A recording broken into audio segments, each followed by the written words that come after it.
যে মডারেটর থাকে, অথার থাকে, রিভিউয়ার থাকে, প্রেজেন্টার থাকে, রেকর্ড কিপার থাকে, হ্যাঁ, অবজারভার থাকে, এরকম কতগুলো রোল আছে, ডিফাইন কতগুলো রোল থাকে।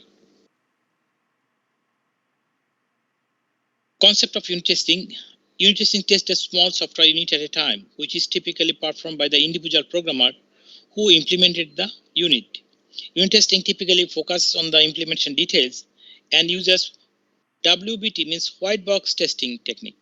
White box testing technique with various coverage criteria as the exit criteria.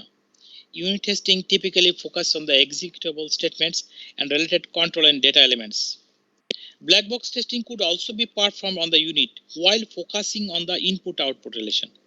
একটা ইউনিটের যদি শুধু ইনপুট আউটপুট রিলেশন আমরা টেস্ট করি, in that case that gonna be black box. Otherwise all other internal tests are white box.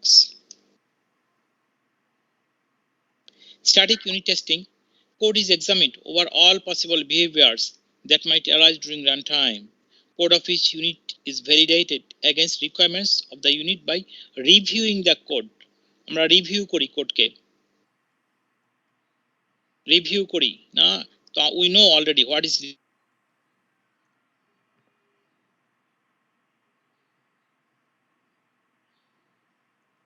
unit is actually executed and its outcomes are observed. One observes some representative program behavior and reach conclusion about the quality of the system. So in dynamic unit testing we execute the code. So dynamic means it involves program execution. Static means it does not involve any execution. Now the question is which one to conduct, static or dynamic? Well, we need to conduct both. They are complementary in nature. Balancing দুইটারই দরকার আছে. Static unit testing is not an alternative to dynamic unit testing, so we can bypass any of them. Static and dynamic analysis are complementary in nature. In practice, practical dynamic unit testing is performed concurrently with the static unit testing. It is recommended that static unit testing be performed prior to the dynamic unit testing. So we need both. At first, usually we use the static technique, and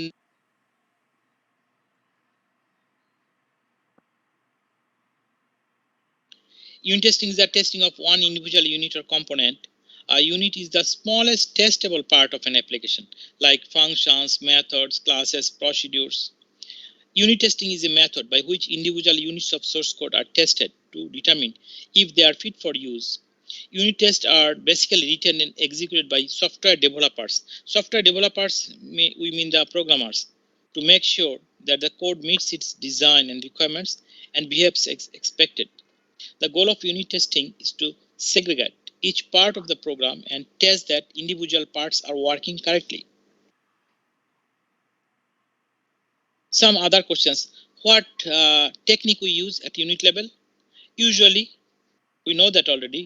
Usually white box testing technique is good. Unit testing is usually performed by using white box testing technique. সাধারণত আমরা white box testing technique apply করি। Black box করি, হ্যাঁ করতে পারি, যদি just input output রিলেশনটা test করি একটা ইউনিটের, সেক্ষেত্রে কিন্তু এটা black box. When is it performed? Unit testing is the first level of testing and is performed prior to the integration testing. So unit testing is a prerequisite for integration testing. Integration testing এ আগে unit testing করতে হয়। Who performs? কে করে এটা? সাধারণত প্রোগ্রামাররা, এটা আমরা জানি না। Unit testing is normally performed by the software developers themselves who write the codes. প্রোগ্রামাররাই সাধারণত করে। In rare cases it may also be performed by the independent software testers. তো ইউনিট টেস্টিং এ সাধারণত প্রোগ্রামাররাই করে যারা কোড লিখে, আর টেস্টাররা কি করে, রেয়ার কেসে করে, টেস্টাররাও করতে পারে, আর বাংলাদেশে এটা বেশি পরিমাণে করে আরো। So you have to remember those some typical some words like usually, normally, usually, typically, এইসব কথাগুলি মনে রাখতে হবে তোমাকে।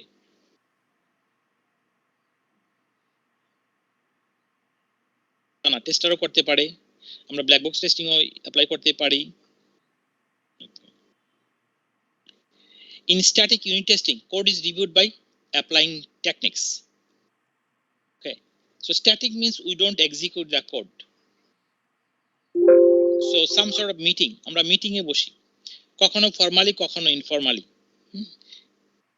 Structure and formality varies. Structured এবং স্ট্রাকচার ভেরি করে, ফর্মালিটি ভেরি করে। আর এখানে মেইনলি দুইটা টেকনিক আছে, একটা হলো ইন্সপেকশন ও ওয়াক থ্রু। ইন্সপেকশনটা হলো কি, মোর ফর্মালাইজড দেন ওয়াক থ্রু।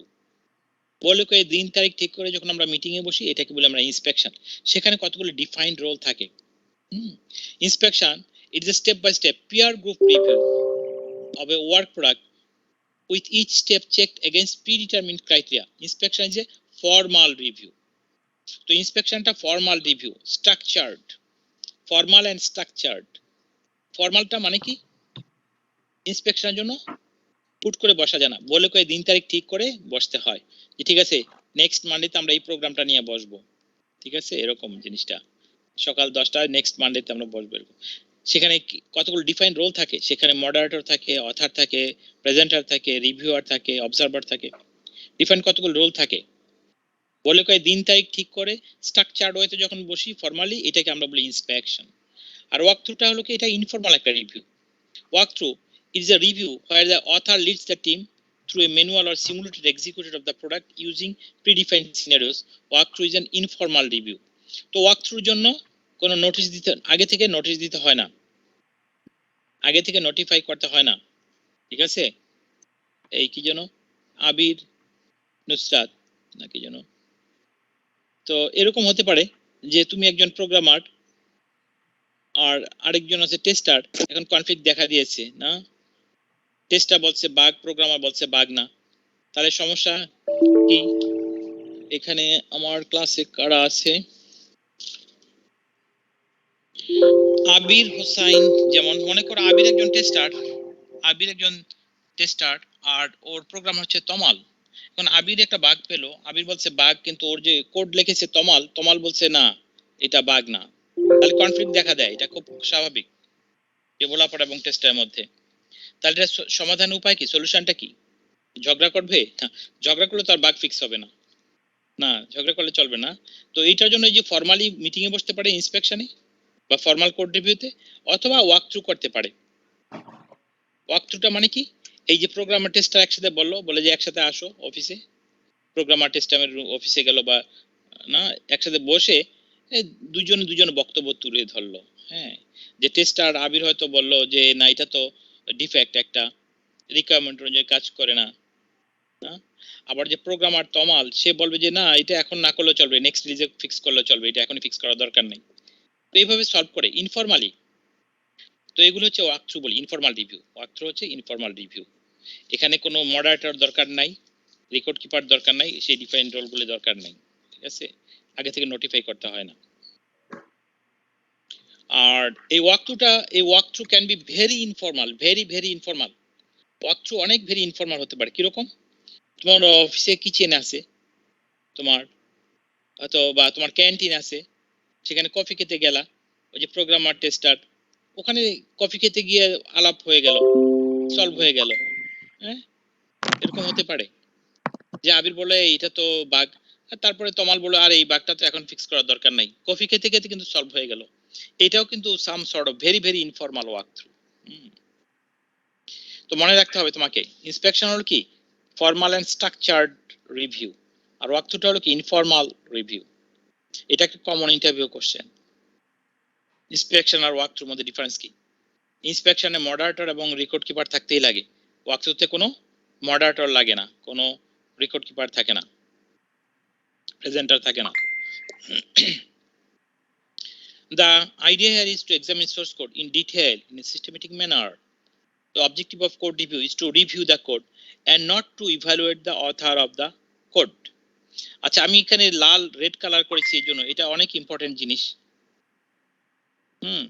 এখন মনে করো ফর্মাল রিভিউতে বসা হয়েছে, এখানে এই যে কি যেন, মনে করো আবির হচ্ছে টেস্টার না, বা কোড নিয়ে বসলাম, সোর্স কোড নিয়ে বসলাম, প্রোগ্রাম নিয়ে বসলাম একটা রিভিউ করার জন্য। তো এখন যে প্রোগ্রাম লিখেছে মনে করো ফল্ট আছে, এখন যে ভুলটা ধরবে তাকে আমরা বলি রিভিউয়ার বা ইন্সপেক্টর বা চেকার। তো রিভিউয়ার বললো যে এটাতে ভুল আছে, এখন রিভিউয়ার যে ভুলটা ধরলো সে যদি বলে যে আরে ও তো প্রোগ্রামিং জানে না, ও কি প্রোগ্রাম লিখে রাখছে, হ্যাঁ কোডিং এ জানে না, তাহলে কি হবে? কাজের কাজ কিছু হবে? হ্যাঁ, ঝগড়া বাঁধবে শুধু, কাজের কাজ কিছু হবে না। That means we don't evaluate any person or group, we evaluate the work product. Work product যেটা, সেটাকে নিয়ে আমরা ইভ্যালুয়েট করব। তো ওয়ার্ক প্রোডাক্টটা কি? এখানে একটা প্রোগ্রাম, সোর্স কোড প্রোগ্রাম, সেই প্রোগ্রামকে ইভ্যালুয়েট করব। হ্যাঁ, যে রিভিউয়ার যে ভুলটা পেলো, বুঝতে পারলো যে একটা ভুল আছে, হ্যাঁ, রিভিউয়ার বুঝতে পারলো যে একটা ভুল আছে, তাহলে সে ভদ্রভাবে সুন্দরভাবে বুঝাই বলতে হবে। হ্যাঁ, যে প্রোগ্রামারকে বললো, যে অথার যে যে কোডটা লিখেছে ওকে বললো যে আচ্ছা এই ফিচারটা কিভাবে কাজ করে আমাকে দেখাও তো। অর্থাৎ ভুলটা ধরাবে, কিন্তু ওকে দিয়েই ধরাবে সুন্দরভাবে, ভদ্রভাবে। আর যদি বলে আরে ও তো কোডিং জানে না, কি কোডিং করছে, তাহলে কি হবে? ঝগড়া ফ্যাসাদ লাগবে, কাজের কাজ কিছু হবে না। তো এটা কখনো কোনো পার্সনকে ইভ্যালুয়েট করি না আমরা, যে ওয়ার্ক প্রোডাক্টকে আমরা ইভ্যালুয়েটটা করি। এখানে ওয়ার্ক প্রোডাক্ট হলো একটা প্রোগ্রাম। আর আমরা এটাও জানি যে ইন্সপেকশন বা রিভিউ ক্যান বি, আমি দিয়েছিলাম মনে হয় পরীক্ষাতে কিনা, তোমাদের সেকশনে জানি না, এই ইন্সপেকশন বা রিভিউ কিসের উপর করা যায়? কে বলতে পারে? এনি সফটওয়্যার আর্টিফ্যাক্ট, যে কোনো কোড বা যে কোনো ডকুমেন্টকে আমরা ইন্সপেকশন বা রিভিউ করতে পারি, any software artifact.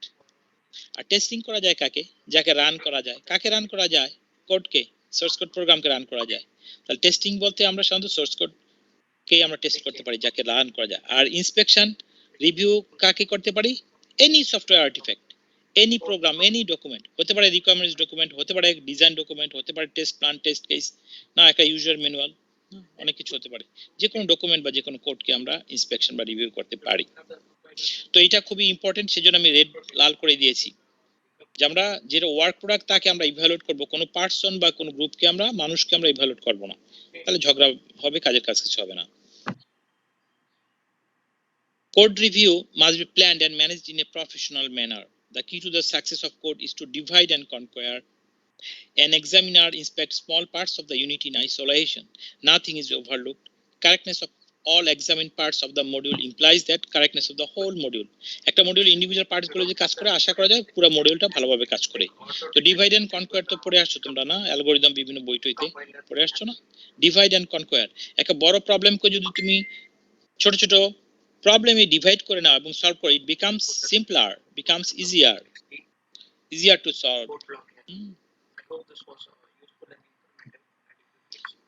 Static unit testing or formal code review, এই তো এই স্ট্যাটিক ইউনিট টেস্টিং কে আমরা কি ফর্মাল কোড রিভিউ বলি। এখানে বিভিন্ন কতগুলো রোল আছে, আমি ব্লু কালার করেছি, রোলগুলো খেয়াল করে দেখবা তুমি, ব্লু কালার রোলগুলো, এই রোলগুলো দেখো ব্লু কালারের, ঠিক আছে? তো এখানে 6টা স্টেপ আছে ফর্মাল কোড রিভিউতে, তো আমরা সেগুলো দেখব। আর রোলগুলো ব্লু কালার করে দিয়েছি আমি। Step 1, readiness. The author of the unit ensures that the unit under test is ready for review. A unit is said to be ready if it satisfies the following criteria: complete length, minimum functionality, readability, complexity, requirements and design documents. So who is the author? Author হলো কি? অথারকে আমরা প্রডিউসারও বলি, যে কিনা কোডটা লিখেছে। তো আমরা তো কোড নিয়ে বসছি না, তো এটার অথারকে, যদি আমরা এখানে আমরা কোডকে রিভিউ করছি, তাহলে এই কোডের অথার হবে কি? একজন প্রোগ্রামার।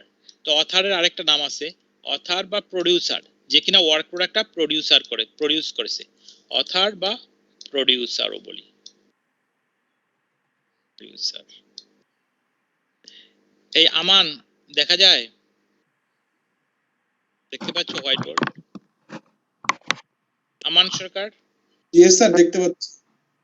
অথারকে আমরা প্রডিউসারও বলি, ঠিক আছে, যে প্রডিউস করেছে ওয়ার্ক প্রোডাক্টটা। তো এই ক্ষেত্রে আমরা যেহেতু এই কোড নিয়ে বসছি, কোড রিভিউ, তাহলে এটার অথার হবে কি? একজন programmer.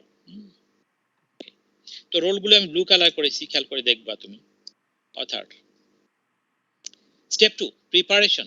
Each reviewer develops the following: list of questions to be asked in the meeting, potential change request or CRs, suggested improvements, opportunities. তো এখানে আরেকটা রোল দেখতে পাচ্ছ কি? এই যে ব্লু কালার দেখো, রিভিউয়ার। রিভিউয়ার কারা?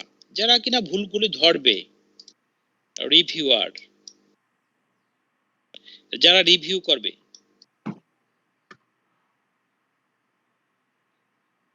রিভিউয়ার। আর তোমার জেফতিয়ানে বইতে আছে আবার inspection, sorry inspector.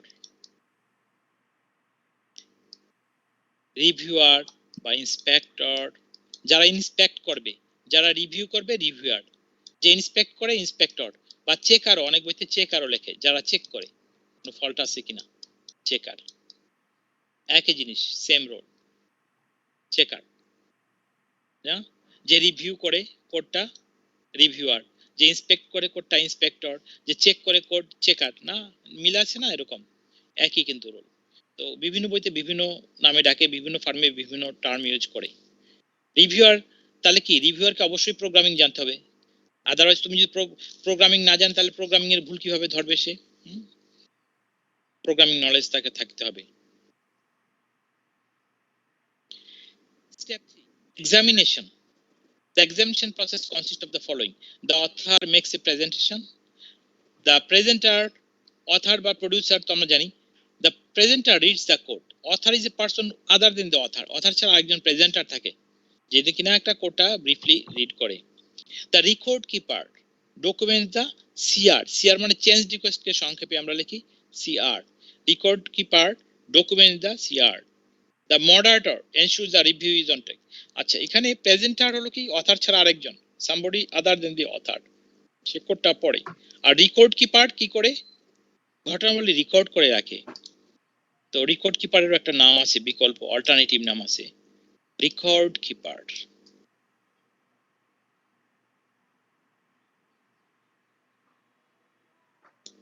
Record keeper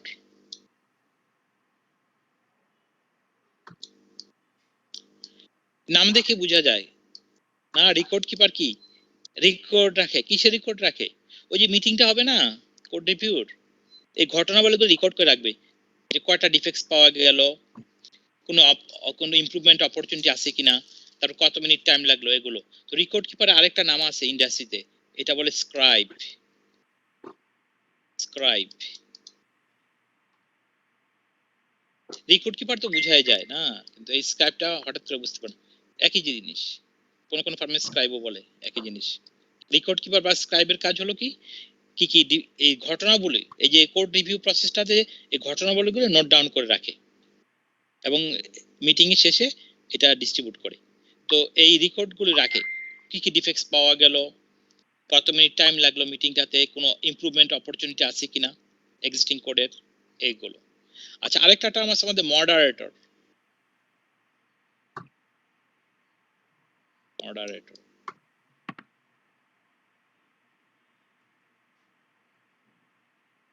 moderator, who is the moderator? Chairperson of the meeting. A code review is chaired by the moderator. যে কিনা মিটিংটা রান করে, এই মিটিং এর চেয়ারপারসন হচ্ছে এই মডারেটর। তো তাকে কিন্তু কোঅর্ডিনেটরও বলে, অনেক বইতে অনেক ফার্মে কোঅর্ডিনেটর বলে, কোঅর্ডিনেটর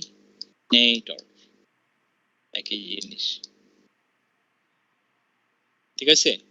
এই তাহলে দেখো এই রোলগুলো, অথর বা প্রোডিউসার, যে কিনা ওয়ার্ক প্রোডাক্টটা প্রোডিউস করেছে, হ্যাঁ, এখানে কোড নিয়ে বসছি আমরা, এটা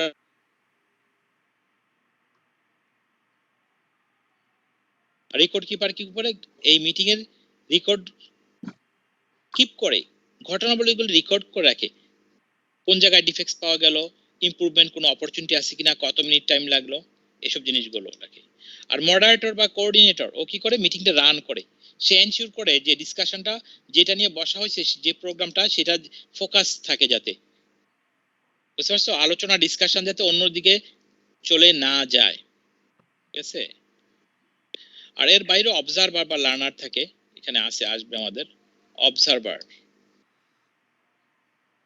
এটা আরেকটা রোল থাকে, অবজারভার। ওই সবার কিন্তু নামের সাথে কাজের মিল আছে, বুঝতে পারছো? এরা কি লার্নার, শিক্ষানবিশ, ওরা শিখে, ওরা অ্যাক্টিভ পার্টিসিপেন্ট না, ওরা দেখে কিভাবে একটা ফর্মাল কোড রিভিউ কন্ডাক্ট করতে হয়, ওরা শিখে, হ্যাঁ, বসে বসে দেখে, হ্যাঁ, লার্নার। এই তো এখানে আছে, আমরা স্লাইডে চলে যাই, যে moderator ensures the review is on track. তো এখন কোড, তুমি কোড নিয়ে রিভিউ বসা হয়েছে, এখন যেরকম হয় যে ডিসকাশন অন্যদিকে যে চলে যায়, হ্যাঁ, ওই যে কি যেন ইন্ডিয়া পাকিস্তান ম্যাচের দিকে চলে গেল ডিসকাশন, হ্যাঁ, বা বাংলাদেশ ওয়েস্ট ইন্ডিজ ম্যাচের দিকে চলে গেল, তখন দেখা গেল কি সবাই আসল কথা ভুলে গেল, সেই গল্পই হলো, তাহলে তো কাজের কাজ কিছু হবে না। বুঝতে পারছো? এই জন্য moderator ensure the review is on track, অর্থাৎ ডিসকাশনটা যাতে যেটা নিয়ে প্রোগ্রামটা নিয়ে বসা হয়েছে সেটার যাতে সেটা নিয়ে ডিসকাশনটাতে থাকে, এর বাইরে যাতে অন্য ডিসকাশন না হয়, এনশিওর করে এটা। Step 4. Rework. At the end of the meeting, the record keeper produces summary of the meeting that includes the following information. Make the list of all the CRs. CR মানে change request. তো change request মানে কি? Fault পাওয়া গেলেই তো change করতে হয়, তাই না? যত বেশি কোডে আমরা এই কোড রিভিউতে যত বেশি CR থাকবে, চেঞ্জ রিকোয়েস্ট, তত বেশি ফল্ট থাকবে। Make a list of the improvements if any, যদি কোনো ইমপ্রুভমেন্ট অপরচুনিটি থাকে সেগুলো নোট করে রাখবে। তারপর কত মিনিট টাইম লাগলো, record the minutes of the meeting, optional, এর কত মিনিট টাইম লাগলো।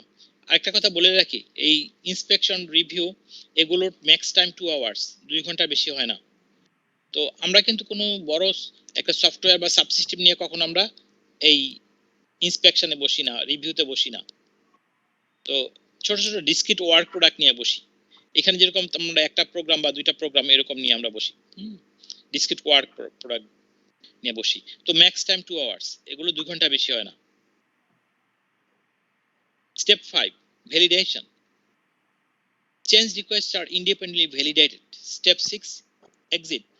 A summary report of the meeting minutes is distributed. এই ঘটনাবলী ওই যে রেকর্ড কিপার নোট করে রাখে, সবাইকে একটা একটা কপি দেওয়া হয়, সে নোট ডাউন করে রাখে। আর ডান দিকে একটা নোট লেখা আছে about the CR, change request.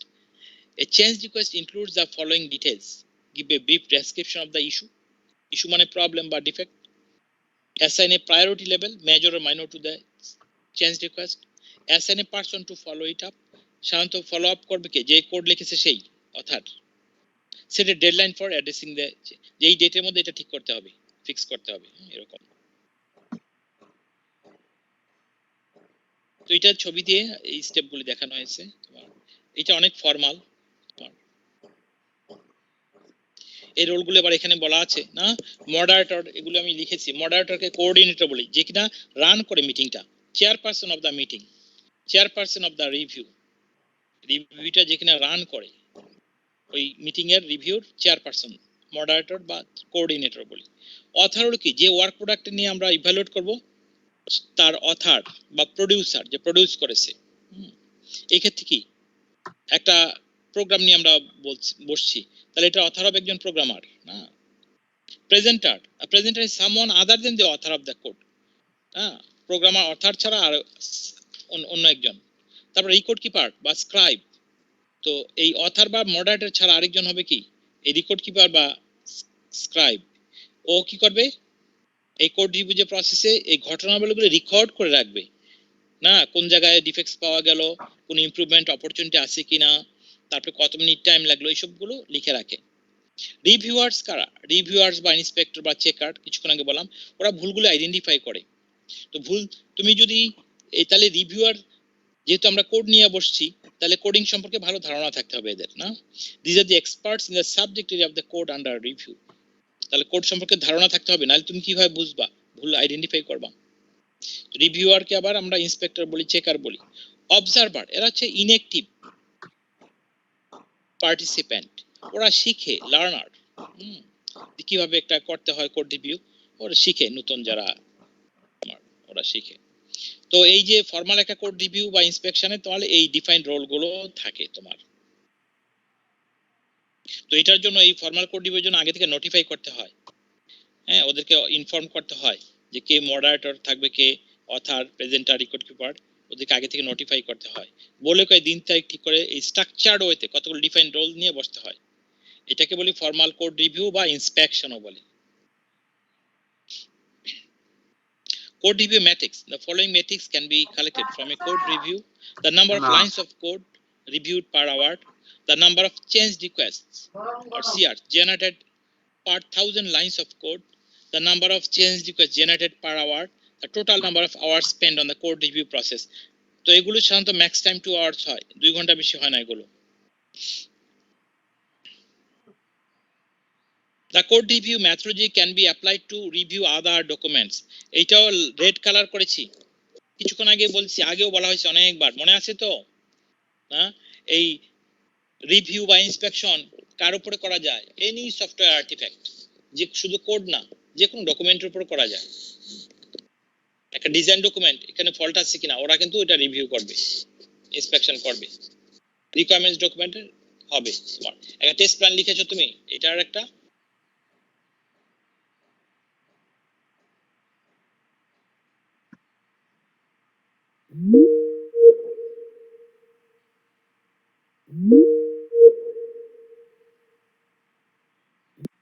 যে কোনো সফটওয়্যার আর্টিফ্যাক্টের জন্য আমরা ইন্সপেকশন বা রিভিউ করতে পারি।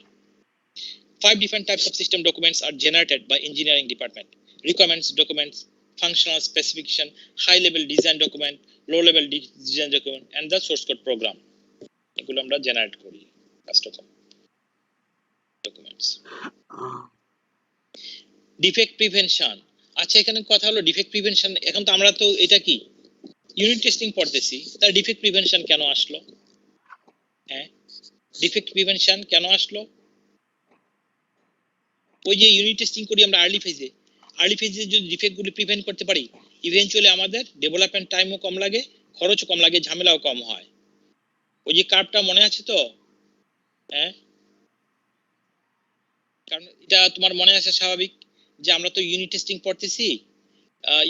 পড়তেছি, এখানে আবার ডিফেক্ট প্রিভেনশনের কথা কেন আসলো? ওই যে এরকম কার্ভ দেখেছিলাম তোমাদেরকে,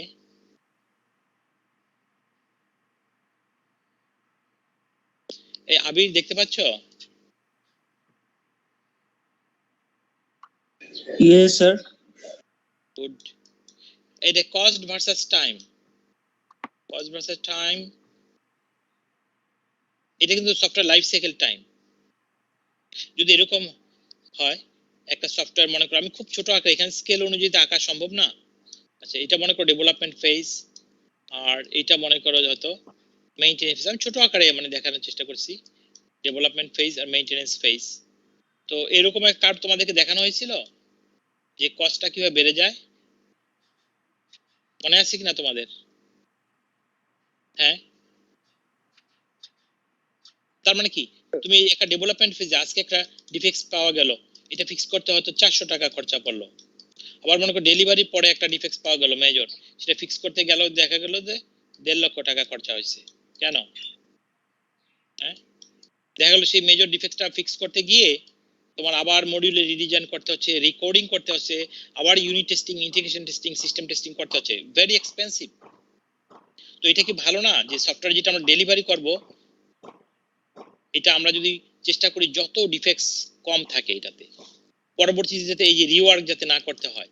রিওয়ার্ক ইজ ভেরি এক্সপেন্সিভ, অর্থাৎ ডিফেক্ট যত আনডিটেক্ট থেকে যাবে পরবর্তীতে কিন্তু সেটার জন্য ফিক্স যে ডিফেক্টগুলো জেনারেট হবে সেইগুলোর জন্য ফিক্স করতে অনেক ঝামেলা বেশি হবে, সময় বেশি লাগবে, খরচও বেশি হবে। তো আমরা চাই কি যত আর্লি ফেজে ডিফেক্টস গুলো আমরা প্রিভেন্ট করে ফেলতে, তাহলে আমাদের ডেভেলপমেন্ট টাইমও কম লাগবে, খরচও কম লাগবে, ঝামেলাও কম হবে। তো সেই জন্যই ডিফেক্ট প্রিভেনশনের কথাটা আসছে এখানে unit level testing A. is the best interest of the programmers in general to reduce the number of change requests generated during the code review. আচ্ছা চেঞ্জ রিকোয়েস্ট বেশি জেনারেট হওয়া, এই যে কোড রিভিউ আমরা দেখলাম ফর্মাল কোড রিভিউতে, হ্যাঁ যত বেশি code review generate change request generate হয় তার মানে এটা কি তত বেশি ডিফেক্টস আছে। যদি একটাও চেঞ্জ রিকোয়েস্ট জেনারেট না হয় তার মানে কি একটাও ডিফেক্ট নাই। যত বেশি সিআর হবে চেঞ্জ রিকোয়েস্ট হবে তত মানে কি ফল্ট আছে তত বেশি, because change requests are indications of potential problems in the code and those problems must be resolved before defined program units are integrated. Next step এ যাওয়ার, ইন্টিগ্রেশনে যাওয়ার আগে কিন্তু এগুলো ফিক্স করে ফেলতে হবে। Addressing change requests means spending more resources and potentially delaying the project. এই যে কিছুক্ষণ আগে বললাম, তো এই বাগ থেকে গেলে পরবর্তী সেগুলো ফিক্স করতে আমাদের সময় লাগে বেশি, খরচও বেশি লাগে। Preventive measures can be taken during code development to reduce the number of faults in a program. তো ডিফেক্ট প্রিভেনশন, ডিফেক্ট রিডাকশন এগুলো আমরা পড়ে আসছি কিছুদিন আগে, মনে আছে তো? তো ডিফেক্ট প্রিভেনশনে মেইনলি দুইটা টেকনিক আমরা জানি, একটা হলো কি ডিরেক্টলি ব্লক করে না, এরর ব্লকিং ফিক্স করে ফেলা যায়, আর কি এরর সোর্স রিমুভাল। সেটা কি এরর সোর্সটা কি প্রোগ্রামারদেরকে ট্রেন আপ করা যায়, এডুকেট করা যায়, ওদেরকে ট্রেন আপ করা যায় প্রোগ্রামারদেরকে যে মানুষ সাধারণত কোন কোন জায়গায় এইসব জায়গায় ভুল করে, তুমি এইসব ভুল করো না, বা আমাদের প্রিভিয়াস প্রজেক্টে এইসব জায়গায় ভুল করেছি, এইটা ভুল করো না তুমি, হ্যাঁ এরকম। আর স্পেশাল কিছু গাইডলাইন্স রুলস রেগুলেশন সেট করতে পারে যেগুলো মেনে চলতে হবে সব প্রোগ্রামারদেরকে, হ্যাঁ এইসব ভাবে তা ওদেরকে ট্রেন আপ করা যায়।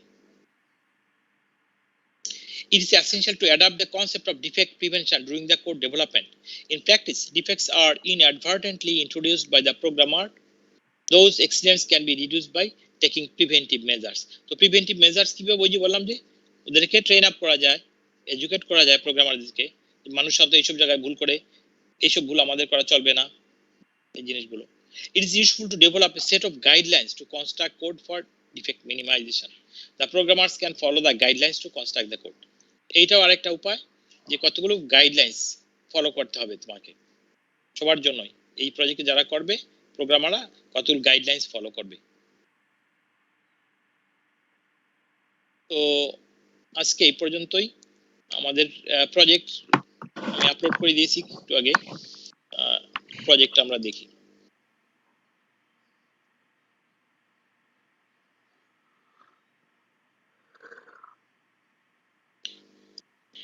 এগুলি পরে দেখবা।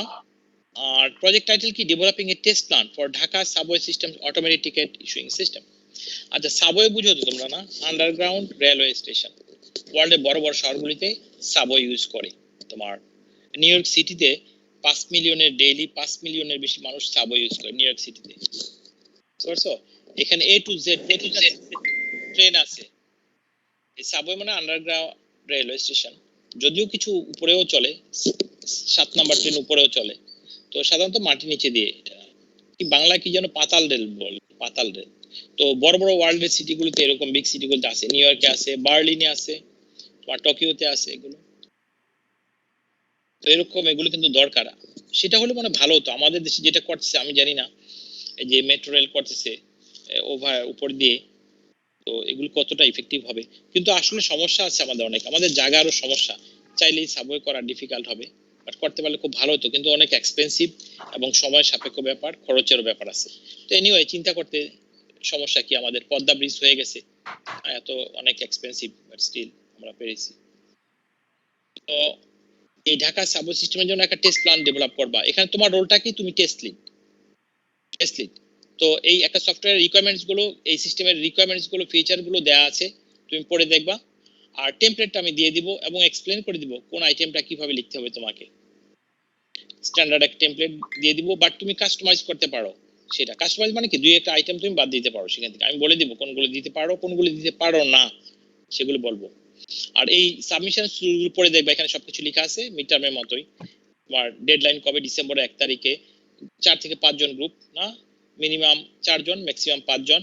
আর এই যে আমার ইমেল অ্যাড্রেস, তার ইমেলের সাবজেক্ট কি হবে, ফাইলের নাম কি হবে, না এইসব এগুলো লেখা আছে। প্রতি গ্রুপ থেকে একজনই আমাকে সাবমিট করবা এগুলো। প্লাজিয়ারিজম 100% পেনাল্টি। যারা কপি করবে, যাদের থেকে করবে সবাই 0 mark. So late submission allowed না, ইউ গেট অ্যাডেকুয়েট টাইম। তুমি 1 মাস সময় দেওয়া হচ্ছে তোমাকে। আর টোটাল মার্কস 20%, ফাইনাল টার্মে 20% মার্কস ক্যারি করবে এটা। আচ্ছা problem statement, you suppose your software firm Leadsoft INC, এই নামে আসলে নাই, লিডসফট বাংলাদেশ লিমিটেড ওইটা আছে একটা লিডস টেকনোলজির আন্ডারে, কিন্তু আইএনসি মানে ইনকর্পোরেট, জাস্ট একটা নাম দেয়া ফার্মের। Has been awarded A contract to develop software for Dhaka subway systems automatic ticket issuing system. You are the test lead of the project. Based on the requirements and functions of the system, you have to develop a software test plan. General description specifics of the software application are as follows. তো এটা পড়ে দেখবা। তো এখানে তোমার রোলটা কি, তোমার রোলটা কি, তুমি টেস্ট লিড। একটা প্রজেক্টে তুমি টেস্ট লিড। তো এই একটা সফটওয়্যারের রিকোয়ারমেন্টস এবং ফিচার গুলো দেওয়া আছে, ফাংশনালিটি রিকোয়ারমেন্ট দেওয়া আছে, তোমাকে টেস্ট প্ল্যানটা লিখতে হবে। তো টেস্ট প্ল্যান যে টেস্ট টেমপ্লেটটা সেটা আমি তোমাকে দিয়ে দিব, ঠিক আছে? তো এই রিকোয়ারমেন্টস এগুলো কিভাবে করতে হয়, তোমরা তো অনেকে ইউজ করো না, ডেবিট কার্ড, ক্রেডিট কার্ড, কিছুর জন্য তুমি ইনসার্ট করো, হ্যাঁ? তারপরে ভ্যালিড থাকলে তুমি পারচেজ করতে পারো একটা প্যাসেঞ্জার, আর না হলে তো পারবে না। তো এগুলো তুমি পড়ে দেখবা রিকোয়ারমেন্টস এবং ফিচার কি কি থাকবে। আর এই যে বললাম ইউ ক্যান কাস্টমাইজ ইট, এইটা আসলে একটা standard IEEE 829 test plan outline. এখানে 19টা আইটেম আছে, দেখবা তুমি 19টা আইটেম আছে। তো ইউ ক্যান কাস্টমাইজ ইট, তার মানে কি তুমি কিছুটা, যেটা করে অনেক ফার্ম কি করে ইউএসএ তে, ওদের কিছু আইটেম বাদ দেয় আর কি, হয়তো 12টা 14টা 15টা এরকম, ওদের নিজস্ব একটা কাস্টমাইজ একটা টেমপ্লেট ইউজ করে অনেক ফার্মে, তো তুমিও করতে পারো এরকম। এখন আমি বলবো যে কোন আইটেমটা কি তোমাকে লিখতে হবে, কেয়ারফুলি তুমি শুনবা, আর কোশ্চেন থাকলে আমি করবা, তুমি আজকেও করবা পরেও করবা।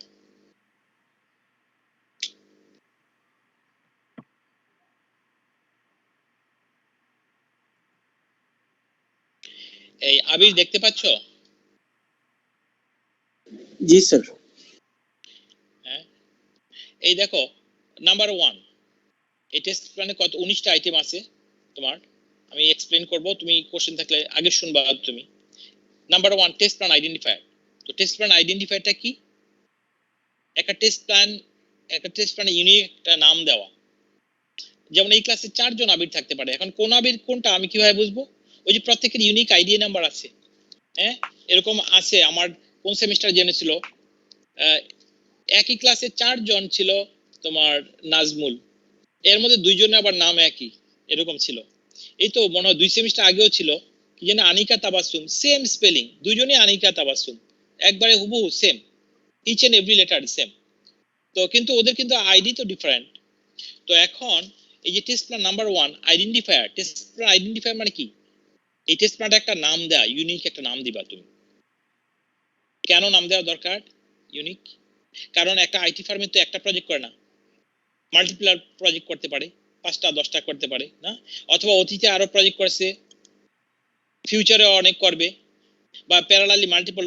তাহলে এটাকে ট্রেসেবিলিটি থাকা দরকার, এই ডকুমেন্টটার পরবর্তীতে যদি কাজে লাগে ট্রেসেবিলিটি থাকা দরকার। তাহলে একটা ইউনিক নাম দিতে হবে যাতে আমি রেডিলি এটা পেতে পারি। তাহলে তুমি একটা নাম দিবা, কিরকম হতে পারে?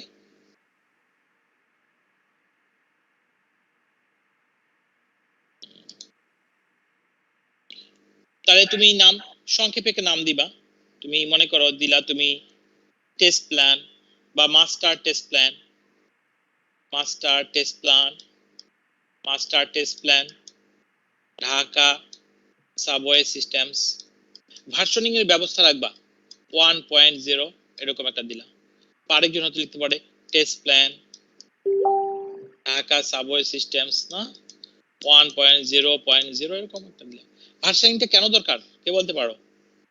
এই যে একটা প্রজেক্ট ডিউরেশন আছে মনে করো, ঠিক আছে, তুমি আজকে যে টেস্ট প্ল্যানটা লিখলা এটা তো বিভিন্ন সময় চেঞ্জ করতে হবে, কিছুদিন পর পর, 2-1 মাস পর পর। কেন? তুমি যেভাবে প্ল্যান করবা পৃথিবী সেভাবে আগাবে না, তাহলে কি তোমাকে এই প্ল্যানটা আপডেট করতে হবে। সো এটার একটা ভার্সনিং থাকা দরকার, সেজন্যই ভার্সনিং সিস্টেম রাখবা তুমি। তাহলে তোমার এই যে তোমার টেস্ট প্ল্যান, এটা একটা ইউনিক একটা নাম দেওয়া, এই টেস্ট প্ল্যান আইডেন্টিফায়ার, যাতে পরবর্তীতে এটা ইজিলি আইডেন্টিফাই করা যায়, ট্রেস করা যায়। একটা নাম দেওয়া টেস্ট প্ল্যান আইডেন্টিফায়ার। কোশ্চেনে কিন্তু উত্তর দেওয়া আছে টেস্ট প্ল্যান আইডেন্টিফায়ার।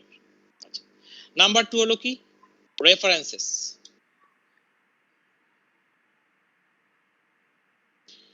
নাম্বার 2 হচ্ছে রেফারেন্সেস। এটা কি জিনিস? What are the reference documents based on which you are writing the test plan. কি কি রেফারেন্স ডকুমেন্টের উপর ভিত্তি করে তুমি এই টেস্ট প্ল্যানটা লিখছো?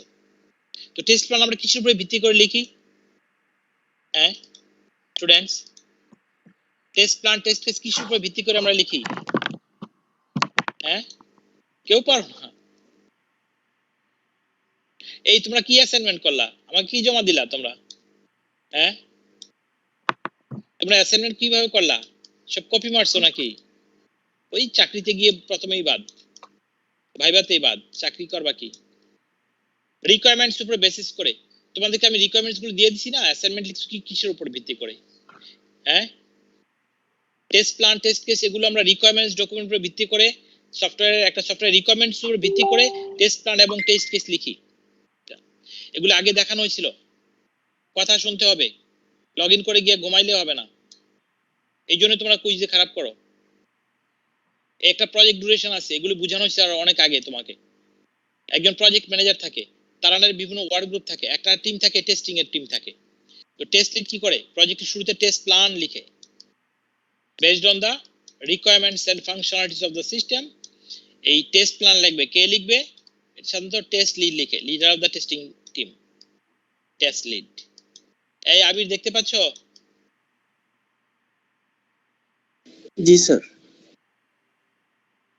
তো টেস্টিং টিমের যে লিডার টেস্ট লিড সে টেস্ট প্ল্যান লিখবে, পরবর্তীতে কি করবে টেস্ট লিড তার আন্ডার যে টেস্ট আছে ওদেরকে কাজগুলি ভাগ করে দিবে, যে তুমি এই মডিউলের জন্য টেস্ট কেস লিখো, তুমি অমুকে এটার জন্য এই মডিউলের টেস্ট কেস লিখো, তোমরা দুজন মিলে ওই মডিউলের টেস্ট কেস লিখো না, ওরা পরে কি করবে এই টেস্ট কেসগুলি লিখবে রিকোয়ারমেন্ট অনুযায়ী, কিন্তু বেসড অন দা রিকোয়ারমেন্টস। এই টেস্ট প্ল্যান টেস্ট কেস আমরা এই রিকোয়ারমেন্ট উপর বেসিস করে লিখি, এটা মনে রাখতে হবে তোমাকে। আর test plan high level document, test case low level মানে ডিটেইলস ডকুমেন্ট, যত রিকোয়ারমেন্ট ততটা প্রতিটা রিকোয়ারমেন্ট এগেইনস্টে টেস্ট কেস লেখা উচিত অ্যাট লিস্ট একটা। তাই পরবর্তী টেস্ট কেস লিখবে এবং সেগুলো কি করবে তারপরে এক্সিকিউট করে দেখবে কোন ডিফেক্টস আছে কিনা, ডিফেক্টস থাকলে ফিক্সিং এর ব্যবস্থা করবে, সামারি রিপোর্ট করবে না। তাহলে টেস্টিং ডিপার্টমেন্টের মেজর এই দুইটা document test plan test case, এগুলো রিকোয়ারমেন্টস এর উপর ভিত্তি করে আমরা এগুলো লিখি আমরা। এই কোথায় ছিলাম আমরা, এখন কথা হলো এই যে নাম্বার 2 রেফারেন্সেস। হ্যাঁ রেফারেন্সেস, তো রেফারেন্সেসটা হলো কি what are the reference documents based on which you are writing the test plan। তো তুমি এই কিসের উপর ভিত্তি করে তুমি টেস্ট প্ল্যান টেস্ট কেস লিখো, এখন তো আমরা টেস্ট প্ল্যান লিখতেছো তুমি, হ্যাঁ based on the requirements documents, ঠিক আছে। তো রিকোয়ারমেন্টস ডকুমেন্ট বিভিন্ন ফর্ম হতে পারে, এটা হতে পারে SRS software requirement specimen, software requirement specification হতে পারে, বা অনেক ফর্ম এফআরডি হতে পারে, ফাংশনাল রিকোয়ারমেন্টস ডকুমেন্ট হতে পারে, technical specification, technical specs, specs বলি আমরা, স্পেক্স মানে স্পেসিফিকেশনস। তারপরে এটা ইউজ কেস হতে পারে, মানে সোজা কথা সাম sort of requirements document, use case হতে পারে এগুলোর উপরে, ঠিক আছে। আচ্ছা বুঝতে পারছো নাম্বার 2 কি references, what are the reference document based on which you are writing the test plan, যে কি কি রেফারেন্স ডকুমেন্টের উপর ভিত্তি করে তুমি এই টেস্ট প্ল্যানটা লিখছো। তো এগুলো হলো কি সাম সর্ট অফ রিকোয়ারমেন্টস ডকুমেন্ট। আচ্ছা এখানে একটা কথা বলে রাখা দরকার, এই রিয়েল লাইফ প্রজেক্টের সাথে আমাদের প্রজেক্টের দুইটা জায়গাতে ডিফারেন্স আছে। নাম্বার 1, আমি আলাদা কোনো রিয়েল লাইফ প্রজেক্টে আলাদা রিকোয়ারমেন্টস ডকুমেন্ট যেটা হয় এসআরএস এফআরডি এগুলো আলাদা একটা কপি দেওয়া হয়, টেস্টিং ডিপার্টমেন্ট পায়, এখানে আমি আলাদা কোনো ডকুমেন্ট দেই নাই, আমি ওই যে টেক্সট ফাইল যেটা ওইখানে আমি লিখে দিয়েছি। কিন্তু তাহলে তুমি লিখবা কি এখানে 2 নম্বরের জায়গায় গিভেন রিকোয়ারমেন্টস ডকুমেন্ট বাস। আর আরেকটা ডিফারেন্স হলো কি বাস্তব জীবনে প্রজেক্টে একজন যে টেস্ট লিড সে নিজেই করে, আর এখানে যেহেতু আমরা এখানে স্টুডেন্টস 5 জনে মিলে করব আমরা, ঠিক আছে। এই আরেকটা ডিফারেন্স, বাস্তবে রিয়েল লাইফে একজনই করে টেস্ট লিড, এখানে 5 জনে, যেহেতু স্টুডেন্ট এখানে আমরা স্টুডেন্ট আমরা 5 জনে মিলে লিখব, ঠিক আছে। এই দুটো ডিফারেন্স আছে, ঠিক আছে। এই আচ্ছা তাহলে গেল নাম্বার 2 রেফারেন্সেস না, তাহলে এখানে লিখতে পারো তুমি given reference given requirements document. Number 3 introduction, ইন্ট্রোডাকশনটা হলো কি brief introduction about what, about this document, এই ডকুমেন্টটা কি টেস্ট প্ল্যান, তাহলে তোমার প্রথম সেন্টেন্সটা কি হবে, this is the test plan বা this is the master test plan of Dhaka subway systems automated ticket issuing system, it provides the touch screen interface as well as keyboard, এরকম দুই একটা, খুব বেশি না, এই দুইটা তিনটা সেন্টেন্স লিখবা তোমার অ্যাবাউট দিস ডকুমেন্ট, একটা রিডার যাতে পড়ে বুঝতে পারে এই ডকুমেন্টটা কি আসলে। তো এই তাহলে এইটা লিখবা এই ইন্ট্রোডাকশনে, এইটা this is the test plan বা মাস্টার টেস্ট প্ল্যান অফ না ব্লা ব্লা ব্লা। আচ্ছা টেস্ট আইটেম, কি কি আইটেম আমরা টেস্ট করব এখান থেকে, কি কি আইটেম, অনেক আইটেম আছে, কি টেস্ট করব কোনগুলো। আচ্ছা সফটওয়্যার রিস্ক ইস্যুস, এটা তোমরা বাদ দিতে পারো আর রাখতেও পারো। সফটওয়্যার রিস্ক ইস্যুটা কি রকম, মনে করো তুমি চিন্তা করে দেখলা, তুমি টেস্ট লিড তুমি অ্যানালাইসিস করে দেখলা তোমার আসলে এটার জন্য 30 মাস দরকার, কিন্তু তোমার প্রজেক্ট হলো 20 মাসের প্রজেক্ট, তাহলে তোমার দরকার আসলে 30 মাস, তুমি দেখলা কিন্তু তোমাকে দিবে হলো 20 মাসের প্রজেক্ট, 20 মাস।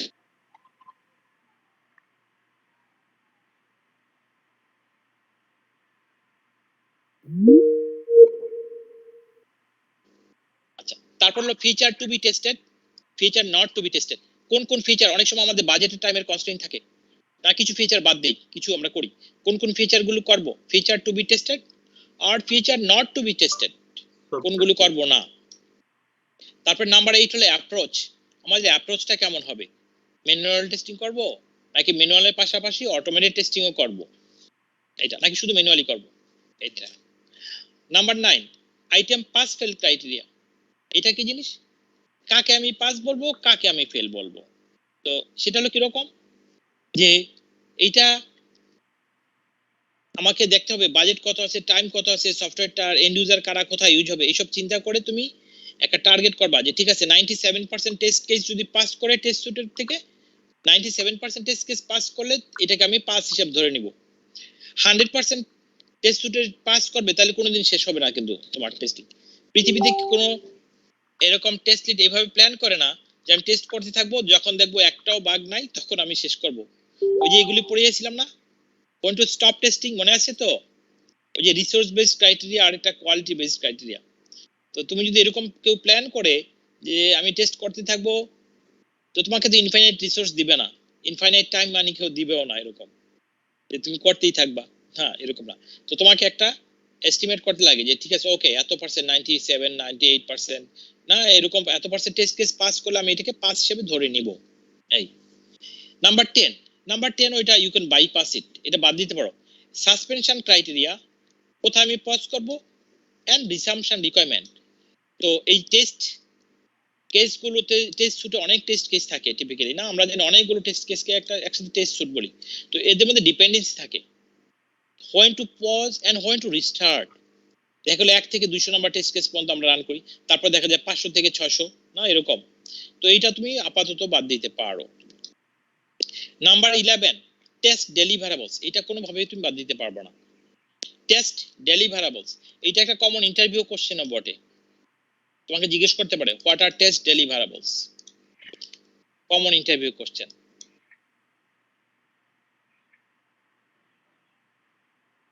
টেস্ট ডেলিভার থেকে ডেলিভারেবলস, ডেলিভার থেকে ডেলিভারেবলস। এখন টেস্ট ডেলিভারেবলস কোনগুলো তুমি জানো, কিন্তু অনেকগুলোই জানো তুমি। টেস্ট ডেলিভারেবলস কোনগুলো? What will be delivered as part of the testing activities. তো একটা প্রজেক্টে একজন প্রজেক্ট ম্যানেজার থাকে, তার আন্ডারে অনেকগুলো ওয়ার্ক গ্রুপ থাকে। তো একটা গ্রুপ থাকে কি টেস্টারদের গ্রুপ থাকে। তুমি চিন্তা করে দেখো এই টেস্টিং টিমটা কি কি ডেলিভার করবে একটা প্রজেক্টে। একটা প্রজেক্ট আছে তাই না, রিকোয়ারমেন্টস ইঞ্জিনিয়ার গ্রুপ আছে, ওরা রিকোয়ারমেন্টস ডকুমেন্ট না প্রিপেয়ার করবে, ডিজাইনাররা ডিজাইন করবে, প্রোগ্রামাররা প্রোগ্রাম লিখবে। আর টেস্টিং টিম, তোমাদের টেস্টিং টিম তোমরা কি ডেলিভার করবে এই প্রজেক্টে। হোয়াট উইল বি টেস্ট, দেখো কোশ্চেনে কিন্তু অ্যানসার দেওয়া আছে টেস্ট ডেলিভারেবলস, টেস্ট ডেলিভারেবলস, এই কোশ্চেনে কিন্তু অ্যানসার দেওয়া আছে test deliverables. What will be delivered as part of the testing activities. এই প্রজেক্টে টেস্টিং টিম যে টেস্টিং অ্যাক্টিভিটি করবে ওরা কি কি জেনারেট করবে, কি কি ডেলিভার করবে। এই তাহলে কি সেগুলো? ফার্স্ট হলো কি, যেমন টেস্ট প্ল্যান, এটা একটা জিনিস ডকুমেন্ট, টেস্ট প্ল্যান। তারপরে টেস্ট কেস,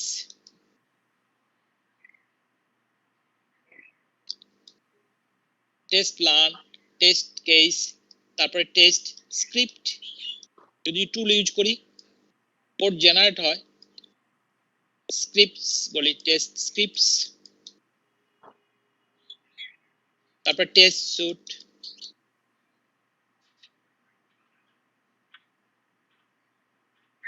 তারপরে এক্সিকিউশন লগ। এক্সিকিউশন লগটা কি, ওই যে টেস্ট কি কেস যেগুলো রান করা হলো সেগুলো রেজাল্ট, এক্সিকিউশন লগ। তারপরে আছে ডিফেক্ট লগ বা এরর লগ,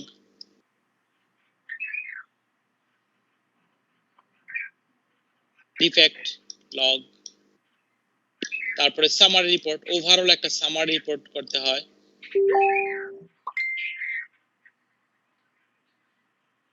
সামারি, এই আবির দেখতে পাচ্ছ? জি স্যার। এটা কিন্তু কমন একটা ইন্টারভিউ কোশ্চেনও বটে। আর বাংলাদেশে করে না এটা, আরেকটা ইউএসএ তে করে, তোমার RTM, requirement traceability matrix, RTM. তো একটা প্রজেক্টে তোমার একটা টেস্টিং টিম এগুলো ডেলিভার করে typically test deliverables what will be delivered as part of the testing activities.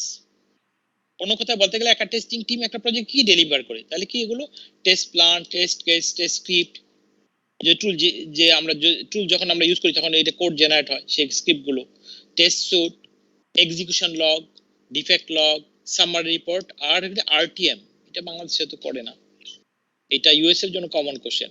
What is RTM? Requirements traceability matrix, RTM, requirements traceability matrix.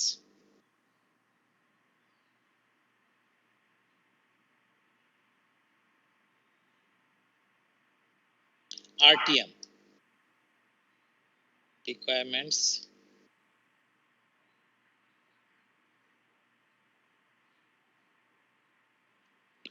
traceability matrix.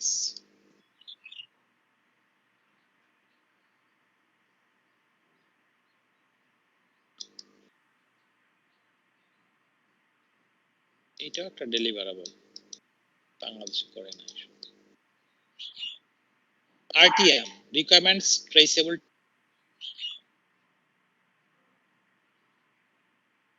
G sir. Students, তাহলে এগুলো হচ্ছে test deliverable না? মনে রাখবা, test plan, test case, test script, test suite, execution log, defect log, summary report, RTM এগুলো। আচ্ছা, next remaining test task. তো দেখা যায় অনেক সময় হয় কি আমরা মাল্টিপল টেস্টিং এর অ্যাক্টিভিটি গুলো মাল্টিপল টেস্ট সাইকেলে ভাগ করে নেই। হ্যাঁ, প্রথম 4 মাসে একটা টেস্ট সাইকেল, তো এই সাইকেলে কি করব আর কিগুলি বাকি থেকে যাবে রিমেইনিং টেস্ট টাস্ক যদি থাকে এরকম। তো তোমরা যেহেতু একটাই করছো লিখছো, এটা তুমি বাদ দিতে পারো। কোন কাজগুলো আমরা এই সাইকেলে করব না সেগুলো রিমেইনিং টেস্ট টাস্ক, বাকি থেকে যাবে কোনগুলো নেক্সট সাইকেলে করব সেগুলো। Number 13, environmental needs. Environmental needs কি কি হার্ডওয়্যার, সফটওয়্যার, টুল এসব লাগবে, এইসব জিনিসগুলো। স্টাফিং এন্ড ট্রেনিং নিডস, কতজন টেস্ট ইঞ্জিনিয়ার লাগবে টিমের জন্য, ম্যানুয়াল নাকি ম্যানুয়ালের পাশে অটোমেটেড ইঞ্জিনিয়ারও লাগবে এরকম, ট্রেনিং এর দরকার আছে কিনা। অনেক সময় ট্রেনিং এর দরকার হয় কিরকম, মনে করো যে আমরা প্রজেক্ট ঠিক আছে পারফরমেন্স টেস্টিং করা হবে, কিন্তু পারফরমেন্স টেস্টটা আছে মনে করো 2 জন, কিন্তু এই প্রজেক্টের জন্য দরকার হলো 10 জন, বা আদৌ নাই, এমন হতে পারে আদৌ নাই, মনে করো এক্সপেরিয়েন্স নাই, তখন কি করা হবে, একজন মনে করো পারফরমেন্স টেস্টার এক্সপার্ট হায়ার করা হবে, একজন এক্সপার্ট হায়ার করা হবে, মনে করো যে হয়তো লোড রানার উপরে যে এক্সপার্ট হায়ার করা হবে, সে করবে কি ওই 10 জন টেস্ট ইঞ্জিনিয়ার নিয়ে একটা টিম করবে, পারফরমেন্স টেস্টিং এর জন্য একটা টিম ক্রিয়েট করবে, ওদেরকে ট্রেন আপ করে নেবে, বুঝতে পারছো?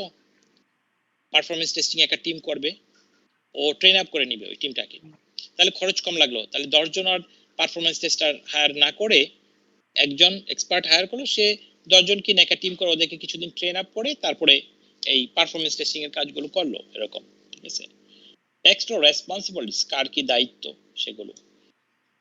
নেক্সট স্কেডিউল, একটা গ্যান্ট চার্ট করে দিতে পারো তুমি, বার চার্ট করে দিতে পারো।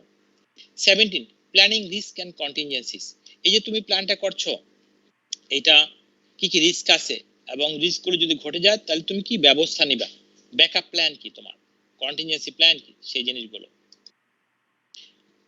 নাম্বার 18, অ্যাপ্রুভালস, এটা এটা বাদ দিতে পারবা না, তাহলে তোমার ডকুমেন্টের কোনো ভ্যালু নাই, ঠিক আছে। যে approvals,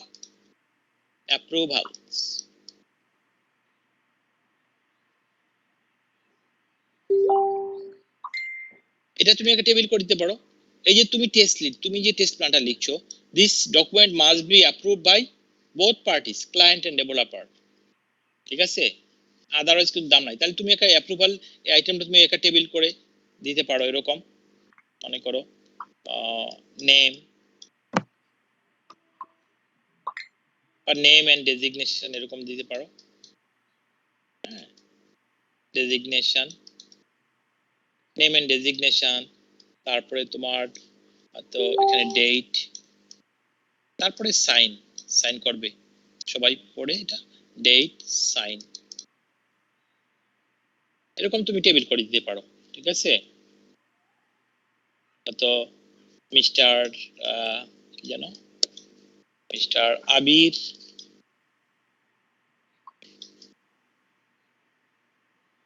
designation test lead,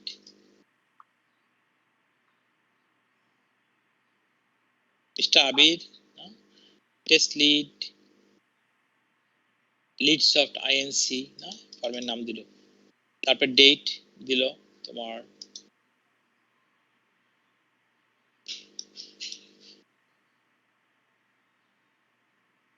sign করলো এরকম।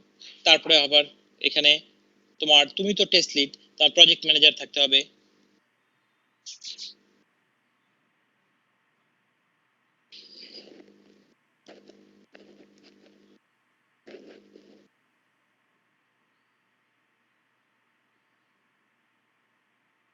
মিস আনিকা প্রজেক্ট ম্যানেজার,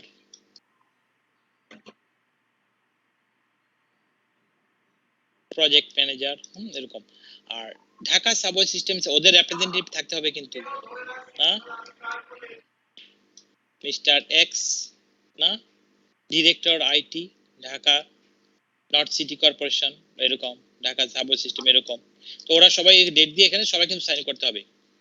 তো তুমি যে এটা লিখলা, this document must be approved by both parties, client and developer, তাহলে এতে মিনিমাম তোমাকে কিন্তু এই তুমি টেস্ট লিড তোমার সাইন থাকতে হবে, তোমার প্রজেক্ট ম্যানেজার থাকতে হবে, ডেভেলপমেন্ট ম্যানেজারও থাকা উচিত, তারপর তোমার ক্লায়েন্ট সাইডের ওদের রিপ্রেজেন্টেটিভ অথবা ওদের আইটি ডিরেক্টর বা চেয়ারম্যান এরকম কিছু থাকতে হবে কিন্তু, ঠিক আছে, নাহলে কিন্তু দাম নাই, এই ডকুমেন্টের কোনো ভ্যালুলেস। এটা লাস্ট আইটেম, এটা বাদ দিতে পারো তুমি, অ্যাপ্রুভাল কিন্তু বাদ দেওয়া যাবে না। তো গ্লোসারিটা হলো কি বিভিন্ন অ্যাক্রোনিমস, তোমার এব্রিভিয়েশন, সেগুলো যদি ইউজ করো সেগুলো তুমি দিতে পারো এখানে, এব্রিভিয়েশনস যেগুলো ডিএসএস ঢাকা সাবওয়ে সিস্টেমস এরকম আর কি, এটা নাও লিখতে পারো, অসুবিধা নেই। কিন্তু কিছু কিছু জায়গায় অ্যাপ্রুভাল বা তোমার টেস্ট প্ল্যান আইডেন্টিফায়ার এগুলি না দিলে কিন্তু হবেই না তোমার, ঠিক আছে। কোনো কোশ্চেন আছে কিনা বলো, এটা পড়ে দেখবা, যদি কোশ্চেন থাকে আবার আমাকে বলবা এনি টাইম, ক্লাসের বাইরে যে কোনো সময় তোমরা বলবা। আর স্টুডেন্টস তোমাদের অ্যাটেন্ডেন্সটা আগে নিয়ে নিই আমি জাস্ট। এখন তো স্যার দেখা একটু যাচ্ছে, আগে যে শীটটা দেখাচ্ছেন স্যার, এটা কি আপলোড করা হয়েছে স্যার? হ্যাঁ আপলোড করেছি, আমি কিছুক্ষণ আগে আপলোড করেছি, আপলোড করা আছে, এই লেকচারটাও আপলোড করা আছে, এই প্রজেক্টটাও আপলোড করা আছে, চেক করে দেখবা, না পেলে আবার ওকে স্যার। না পেলে আমাকে দেখবো, আমি আপলোড করেছি জাস্ট ক্লাসের আগেই আপলোড করেছি। সো এখন দেখা যাচ্ছে আমি কিন্তু অ্যাটেন্ডেন্স আগে নিয়ে নিছি তোমাদের, তখন অল্প কয়জনই ছিল তোমরা, তোমাকে এই ক্লাস টাইমে পুরো সময় থাকতে হবে। হ্যাঁ প্রথম 5-7 মিনিট আমি টাইম দিব, তোমার ম্যাক্সিমাম 10 মিনিট, এর বেশি না কোনো। সো 9:30 তে ক্লাস শুরু হওয়ার কথা আমাদের, 9:35 হয়তো আমি অ্যাটেন্ডেন্স নিয়ে নিছি 9:35 দিকে তোমাকে, তো পুরো টাইমই তোমার ক্লাসে থাকতে হবে। তাছাড়া এমনি তো অনেক সময় তো আগেও ছুটি দিয়ে দিই, যে আজকে যেরকম দেখো লেকচার ছোট হলে আগেও ছুটি দেওয়া হয়, কিন্তু যেই যতক্ষণ ক্লাস চলবে তখন তোমাকে থাকতে হবে ক্লাসে। এটা এরকম না যে লাস্টে এসে জয়েন করলাম, এসে কিছুক্ষণ থেকে চলে গেলাম বা লগ ইন করে গিয়ে বসে রইলাম না, ঘুমায় পড়লাম এরকম, তাহলে কিন্তু এই দেখো আমার কাছে আছে তোমাদের রেজাল্ট কিন্তু মোটেও ভালো না, তোমাদের গ্রেড নিশ্চয়ই পেয়ে গেছো, সবাই চেক করে দেখছো, হ্যাঁ। এই এক স্টুডেন্ট আমাকে ওই যে রেকমেন্ডেশন লেটার জন্য, জাকিয়া সুলতানা জুই রিকোয়েস্ট করছে, রিকোয়েস্টিং ফর রেকমেন্ডেশন লেটার, ওকে বাইরে যাবে, রেকমেন্ডেশন লেটার দরকার, কালকে দিলাম একজনকে।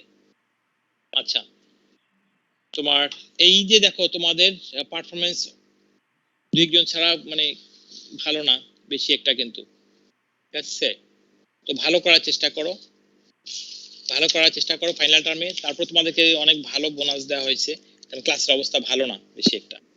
স্যার একটা রিকোয়েস্ট ছিল স্যার। হ্যাঁ বলো।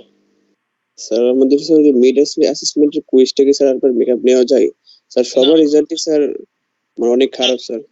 না এটা তোমরাই দায়ী, আমাকে বলো এমন কোনো কোশ্চেন কি আছে এখানে যে আমি তোমাকে বুঝাই নেই পড়াই নেই, এমন কোনো একটা কোশ্চেন আছে? তাহলে তুমি আমাকে ব্লেম দিতে পারো, আমাকে স্যার তখনই ব্লেম দোষটা দিতে স্যার পারো। আমাদের, হ্যাঁ স্যার দোষটা স্যার আমাদেরই স্যার। তাহলে আমি তো এমন কোনো একটা কোশ্চেন দেই নাই যে আমি বুঝাই নাই পড়াই নাই ক্লাসে।